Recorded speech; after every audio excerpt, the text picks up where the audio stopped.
আলাইকুম বন্ধুরা, সবাই কেমন আছেন? আশা করি ভালোই আছেন। সবাইকে জানাই ঈদ মোবারক। সবাই কেমনভাবে ঈদ কাটালেন অবশ্যই কিন্তু বলবেন। আর এই যে হালিমটা দেখছেন, এটা কিন্তু আমার একদমই বাসায় বানানো না। আমি কিন্তু হালিমটা সবসময় বাসায় বানাই, কিন্তু ছেলে দেখি তার ঈদ পরবির টাকা দিয়ে মাকে খাওয়াবে বলে কিন্তু সে সুন্দর করে আমার জন্যে এই যে ইয়েটা নিয়ে আসছে, মানে হালিমটা নিয়ে আসছে।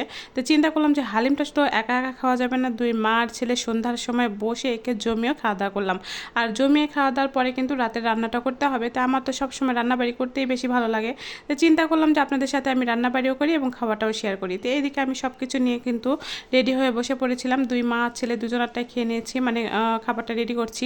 আর এই যে এদিকে একটু লেবুর রস চিপে দিচ্ছি। আজকে কিন্তু তেঁতুলের টকটা একদমই দেয়নি, আমার কিন্তু বেশি ভালো লাগে তেঁতুলের টক। তো যাই হোক, এখানে আমি লেবুটা দিয়ে দিয়েছি, বেশি করে শসা দিয়েছি, কাঁচামরিচ দিয়েছি এবং সবচাইতে সেটা হচ্ছে বেরেস্তা। আপনি যতই কিছু বলেন না কেন, বেরেস্তা না হলে কিন্তু কোনোভাবেই এই যে হালিমটা জমবে না। আর হালিমের স্বাদই কিন্তু বেরেস্তাতে। কে কীভাবে রান্না করেন আমি জানি না, কিন্তু আমার কিন্তু বেরেস্তা দিয়ে হালিম খেতে খুবই ভালো লাগে। তাই আমিও চিন্তা করলাম যে আজকে খাওয়া দাওয়া করে তারপরে চলে যাই রান্না করতে, কারণ একদমই পেটটা ভরে আছে, মনে চাচ্ছে না যে আজকে রান্না করি। তারপরেও কি আর করা, রান্না তো করতেই হবে। আমার তো আর একার পেট না, আমার সব সংসারে মানে সবাই আছে, তাদের জন্য তো রান্না করতে হবে। তো চলে আসলাম রান্না করতে। আর এখানে ছিল এই যে ছোটো মাছগুলো। এই মাছগুলো ঈদের আগে আপনার ভাইয়া অনেকগুলো কিনে রেখেছিল। তো এই মাছগুলো আস্তে আস্তে রান্না করছি, কারণ এছাড়া আমার বাসায় কিন্তু আর কোনো মাছ নাই। হ্যাঁ, মাংস আছে কিন্তু মাছ নেই। তো চিন্তা করলাম যে এই মাছগুলো ভেজে দিয়ে একদম সাজনে দিয়ে আলু দিয়ে মাছ দিয়ে ঝোল করব। আর এদিকে ঢেঁড়সটা চচ্চড়ি করব, মানে একই মাছ দিয়ে চচ্চড়ি করব। ঢেঁড়সের জন্য কিন্তু আলাদা কোনো মাছ নেই। তো আমার ঢেঁড়স চচ্চড়ি কিন্তু খুবই ভালো লাগে, ভাজির সাথে কিন্তু আমার কাছে চচ্চড়িটাই বেশি ভালো লাগে। তাই চিন্তা করলাম যে কিছুটা মাছ এখানে ঝোলের মধ্যে দেবো, আর কিছুটা মাছ কিন্তু দিয়ে দেবো একদমই চচ্চড়ির মধ্যে। তো সবই রেডি করে নিয়েছি। এদিকে মাছ ভাটি, মানে মাছটাও আমার ভাজাটা প্রায় হয়ে যাওয়ার মধ্যে, মাছটাও কিন্তু এখন তুলে নিব ভালো করে ভেজে নিয়ে। মাছটা ভালোভাবে ভেজে নিয়ে এখন কিন্তু এই যে পেঁয়াজটাও তালানি দিয়েছি। এখানে আদা রসুন জিরা যা যা বাটা ছিল আমি কিন্তু সব একবারে ব্লেন্ডার করে রাখি। এখানে হলুদের গুঁড়া দিয়েছি, গুঁড়া ঝালের মরিচ মানে গুঁড়া ঝাল দিয়েছি, লবণ দিয়েছি, দিয়ে ভালো করে কিন্তু মশলাটা কষিয়ে নিতে হবে। কারণ মশলা যদি না কষান তাহলে কিন্তু আদা রসুন জিরার একটা কিন্তু গন্ধ থেকে যায়। তো যাই হোক, এদিকে আমি সাজনে এবং আলু এগুলো ধুয়ে নিব। আর এদিকে অলরেডি কিন্তু আমি ঢেঁড়স আগে কুটে রেডি করে রেখেছিলাম। আর ঢেঁড়সগুলো ছিল একদমই ছোট্ট ছোট্টতে। চিন্তা করলাম ঢেঁড়সগুলো একদম গোটা গোটা দিয়ে রান্না করব।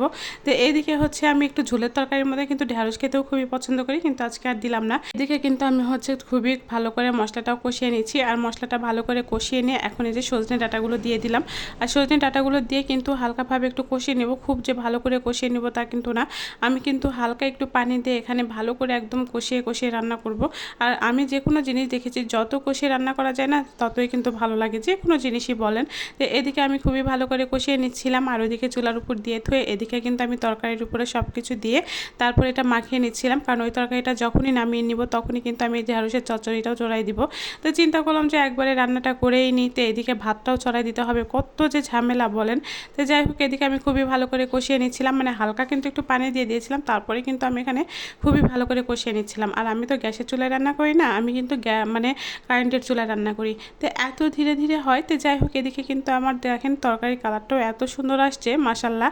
তো এদিকে আমি মাছটা উপর দিয়ে এখন দিয়ে দিব। মাছটা উপর দিয়ে তারপরে কিন্তু আমি এটাতে হালকা আর একটু পানি দিয়ে দিব, কারণ আমার বাসায় সবাই কিন্তু ঝোল পছন্দ করে, কারণ ঝোল ছাড়া কিন্তু কেউ খেতে পারে না। তো যাই হোক, আজকের তরকারিটা কিন্তু খুবই টেস্টি হয়েছিল, আমার তো খুবই মজা লেগেছিল। তো এইদিকে কিন্তু আমার তরকারিটা প্রায় হয়ে যাওয়ার মধ্যে, তরকারিটার কালারটাও অনেক সুন্দর আসছে। এখন তো ঢেলে নেওয়ার পালা। তো গামলাতে কিন্তু আমি খুবই সাবধানে তরকারিটা ঢেলে নিচ্ছি। তো যাই হোক, আমার তরকারি রান্নাটা কেমন লাগলো অবশ্যই সবাই কমেন্ট করবেন। এটা ভালো লাগলে সাবস্ক্রাইব করে দিবেন।